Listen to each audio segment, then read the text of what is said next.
Mini vlog ni Craig!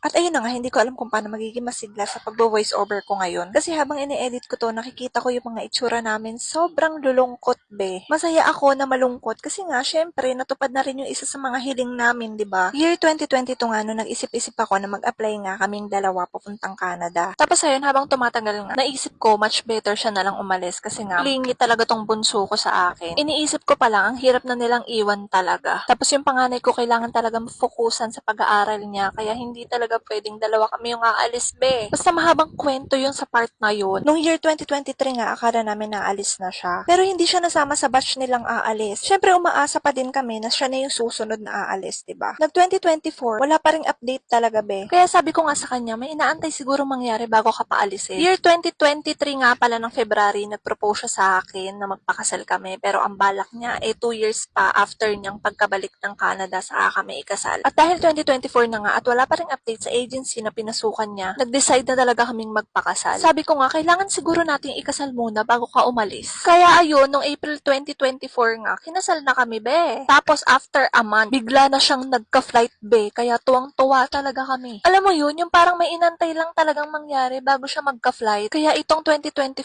nga, ilang buwan pa lang ang nakalipas, pero ang dami nang nangyari sa amin. Madami talagang pagbabago, be. Alam nyo ba sa mga nangyayari sa amin ngayon, iniisip ko lang to dati. Oo, iniisip ko lang talaga siya. Kaya napakabuti talaga ni Lord. Kasi ibibigay niya talaga sa'yo kapag right time na. Nung mga time na yan, hindi pa ako maiiyak. At hindi ako naiiyak. Kasi nga, nagpo-focus ako, nag-video-video para nga may pa-mini vlog ako. Saka a day before, bago siya umalis, nag-iyakan na talaga kami ng bongga. Kaya hindi na talaga ako masyadong naiiyak dyan. Tsaka sabi ko, ayokong humagulgol. Kasi alam nyo ba, kapag umiiyak ako, nahahawa siya. Hagulgol din siya, be. Inaantay niya na nga yung mga kasama niya dyan. So, habang nasa labas kami, pigil na pala talaga yung iyak niya dyan. Alam niyo ba na bago siya umiyak, kumain muna siya ng candy. Hindi siya nagpapahalatang naiiyak na siya. Kinarga nga niya yung bunso niya, tapos tumalikod siya sa amin, umiiyak na pala siya. Pagkakita ko, umiiyak na pala.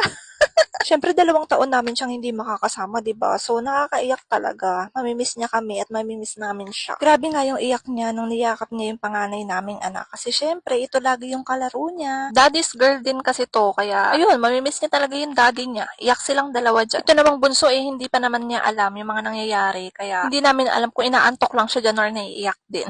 Ayun, ba't ba nakakaiyak pag may umaalis? Basta ng mga time na yan, nagpapaalam na siya kasi nga papasok na siya sa loob. Yung anak kong panganay, hindi talaga siya tumitigil kakaiyak. Iyak talaga siya ng iyak, be. Nakalimutan niya magdala ng panyo, kaya yung panyo ng anak niya yung kinuha niya. At ayun na nga, papasok na siya. Tapos yung mga time na to, medyo mga iyak na ako kasi nga papasok na siya. At yan na yung huling kita namin. After 2 years pa kami magkikita. At after 2 years pa ang bombahan namin. So, yun, nakakaiyak. At ayun, dyan ako umiyak nung hindi ko na siya nakikita. So, hindi ko pinakita sa kanya na umiiyak ako para hindi siya mahawa sa akin humagulgul, be. Mabilis lang naman ng 2 years. At ayun nga, bago kami umuwi, kumain muna kami sa Jollibee kasi nagugutom na kami. Tsaka para naman mabawasan yung lungkot ng panganay ko kasi iyak pa din siya ng iyak dyan. At ayun na nga, umuwi na kami. See you in 2 years, Han. Mag-ingat ka dyan. I love you so much. At ayun na nga, kasi ayoko na nga magdrama. Hanggang doon na lang. Babush!